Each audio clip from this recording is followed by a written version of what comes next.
Hi guys, this is the Casual Fan. Now Lewis Hamilton came into the 2022 Formula 1 season rearing to go after the heartbreak of what happened last year in Abu Dhabi. This was the first time since 2016 that the Mercedes driver had lost a title fight against anyone. Lewis, the 7-time world champion, was coming back to take what was rightfully his. Well, the 2022 Formula 1 season is over. Max Verstappen is now a 2-time world champion, while Lewis Hamilton finished the season 6th in the championship.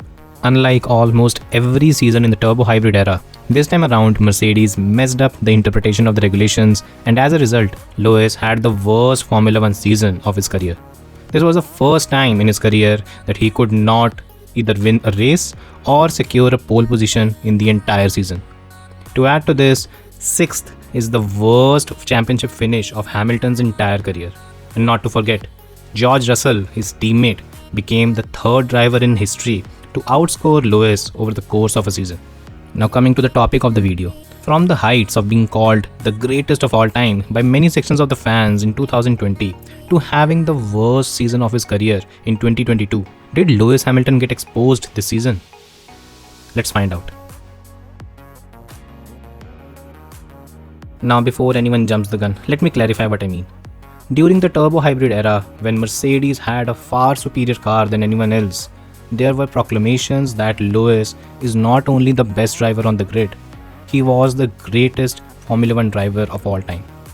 Now Hamilton's critics, however, they did not agree, and they pointed out some key factors as to why this was not the case. For them, while Lewis should be considered one of the best drivers of his generation alongside Fernando Alonso and Sebastian Vettel, he wasn't an undisputed best. However, the much superior car has played a huge role in the inflated opinion of the Mercedes driver. Now, when I'm talking about whether Lewis Hamilton was exposed this season, I'm not saying he is a poor driver or he's a bad driver. I'm just trying to determine whether the opinion for the Mercedes driver was actually inflated because of the superior machinery he had under him.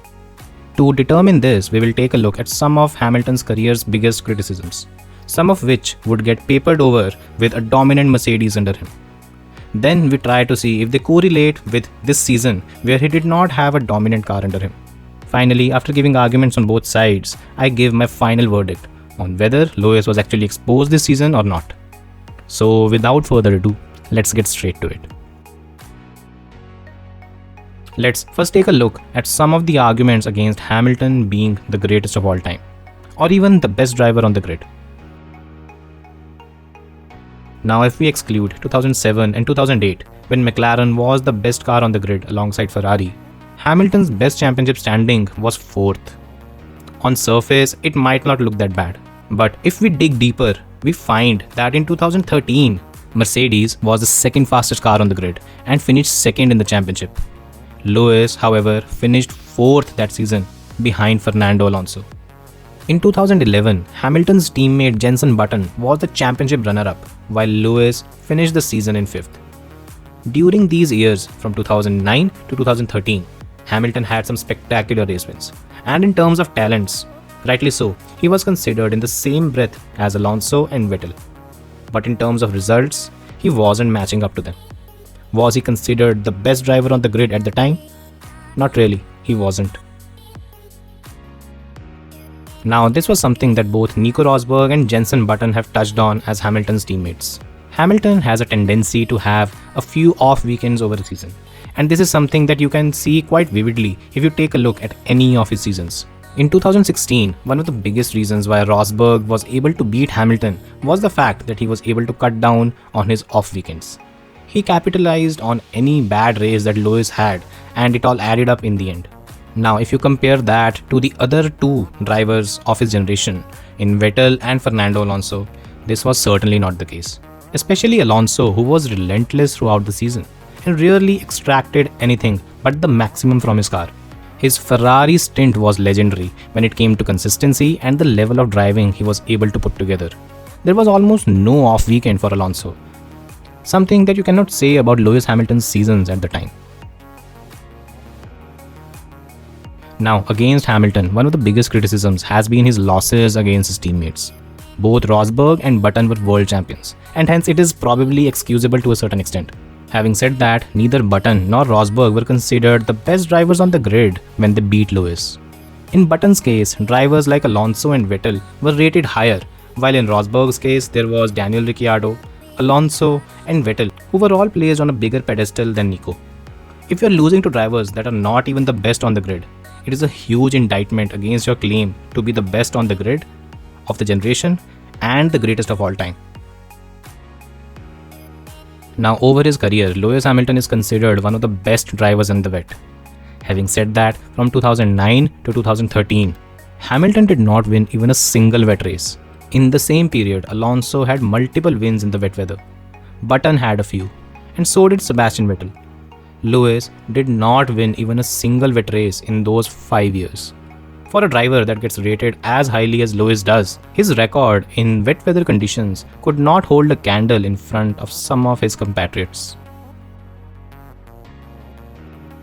Now, since we've listed some of the arguments against Hamilton being the greatest, let's see how these arguments hold up for the 2022 Formula 1 season. Now, it's safe to say that in my rankings, Lewis Hamilton does not rank in the top 5 drivers of the season. If I'm generous, I could maybe push Alonso out and give him the number 5 slot. Even then, that's the best slot that I can give him. Overall this season, Lewis has had some great peaks, but at the same time, there were far too many off weekends. To be honest, I cannot find a way to place him higher than a Verstappen, Leclerc, Norris, Russell, or even Alonso.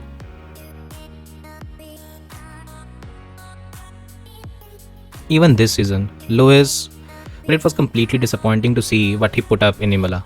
He was nowhere in Monaco. The race in Baku was not that good, and even the crash in Spa was disappointing. And probably one of the more worst races, at least for me, was his race in Suzuka, where he could not even overtake an Alpine. In a season where he went on a 5-race podium streak, there were far too many off weekends. On the other hand, drivers like Verstappen, Norris, and Leclerc did not suffer from these kind of fluctuations. Norris was there and thereabouts throughout the season. Verstappen had a bad race in Brazil and Singapore, while Leclerc, he suffered disasters, complete disasters in France and Imola. More or less, these drivers were on point throughout the season and had a much better consistency to show as compared to Lewis. Now, there is certainly an argument that could be made about who was the better driver between Lewis and his teammate. Having said that, 3 front rows for Russell compared to 1 for Lewis, 1 pole position and 1 win for Russell compared to 0 for Lewis, and finally the points tally as well. They make a strong case for Russell.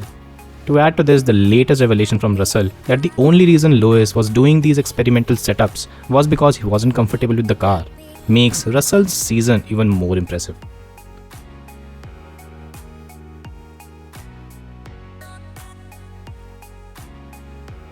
Looking back to the 2022 Formula 1 season, some of the worst races of the year for Lewis were in the wet. The race in Imola was a disaster, a complete disaster to say the least. The race in Singapore was a poor show as Lewis committed 2 fatal errors. And finally the race in Japan, where Lewis was unable to pass an Alpine on worn intermediate tires for more than 20 laps. When it comes to wet weather, the kind of supremacy that Lewis showed in the rain when Mercedes was dominant, it is just not there anymore. Now, to answer the big question, was Lewis Hamilton exposed this season? To answer that, let's take a look at both the sides.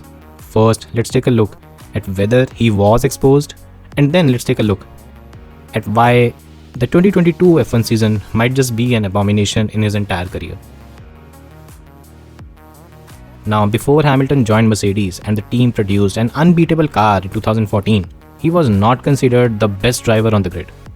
As soon as the dominant car is out of the picture, Hamilton finds himself in the same position that he used to before 2014.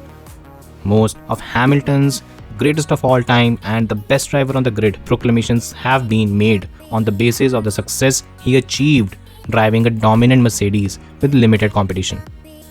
As soon as the car isn't dominant, while Hamilton finds himself belonging to the top echelon of drivers, he's certainly not the best on the grid. This evaluation of him was fair before 2014, and ironically, the same evaluation seems fair 8 years later as well.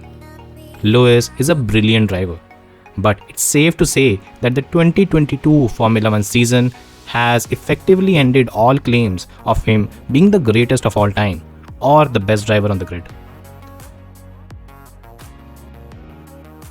Now let's take a look at the other side of the coin as well and try to find the reasons that could explain Hamilton's 2022 F1 season.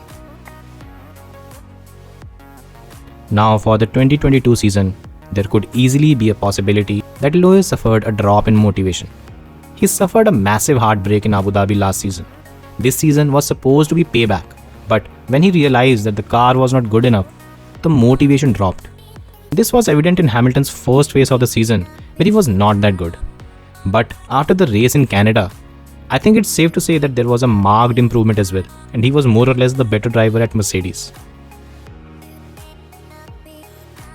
Now this one is slightly tricky, but let's give Lewis the benefit of doubt. It is true that Russell scored the only pole position for Mercedes this season, but could Lewis have done the same if he did not encounter an issue on his last flying lap? Maybe he could have. The win in Brazil too had many things going for Russell. The red flag was essentially brought out by Russell himself, and to an extent that helped him secure a high grid position while Lewis was compromised. As a result, while Russell won the sprint, Lewis was second. Lewis and Max colliding also gave Russell the opportunity to streak away and win the race. If, arguably, Max and Lewis had not collided, maybe there was a possibility that Lewis could have been able to mount a much better challenge for the win. Now this one is crucial because when it comes to questioning Hamilton's wet weather skills, all one needs to do is watch the 2020 Turkish Grand Prix. That race was a wet weather masterclass and should be treated like one. Even before that, drives like the race win in Silverstone in 2008 should remove any doubts about the ability of the Mercedes driver in wet weather. And finally, arguably the most important point has to be the fact that Lewis is now 37 years of age.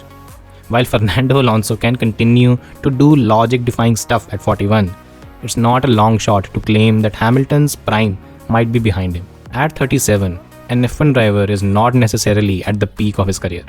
While Lewis is still driving at a very high level, the younger crop is surely catching up, and maybe drivers like Leclerc and Verstappen have surpassed him already. Should his performance at 37 years of age be used as a parameter to judge how he performed in his prime? That does not seem fair. Well, now that I have gone through both sides of the argument, I can pick a side and say yes, Lewis was exposed this season. Or no, he wasn't. But what's the fun in that? I'll leave the judgment to you guys. What do you guys think? Was Lewis Hamilton exposed? Or no, that's just not the case. The 2022 season was just an abomination. Do let me know in the comment section. Thanks for watching and see you next time.